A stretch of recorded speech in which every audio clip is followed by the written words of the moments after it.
Henderson कान खोल के सुन ला सरे सारे सुन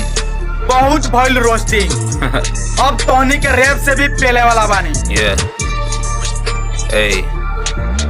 Crazy boy in the house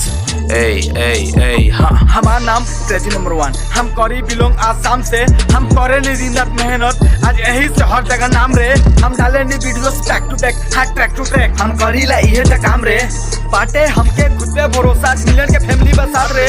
चलो अतीत में बातें बताई हाँ बाबे कहानी है दुख के शुरू कनी हम 1 तारीख अगस्त सन 2020 के पहला चैनल पे स्ट्राइक लगल नॉलेज न रहे कुछ के दूसरा चैनल भी बंद भइल बात बा बहुत दुख के हाँ दुख के हाँ बात बा बहुत दुख के हाँ बात बा बहुत दुख के ये हाँ बात बा बहुत दुख के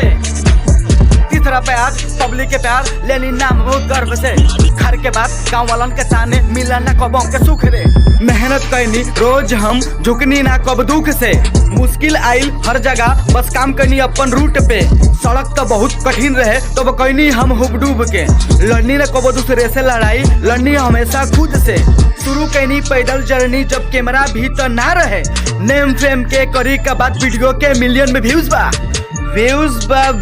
ब्रो हेटर सब जलो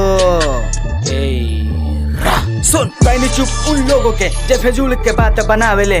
एने ओने के बात बना के हेटर्स के और बढ़ावेले हेटर्स के करी का बात सब साला चुतिया कुछ पहन चोट और लथन सारावा हमारा का जज करे एकनी के देनी हम निबु से चोट तू हेट करो बस हेट करो I will fuck you haters a bitch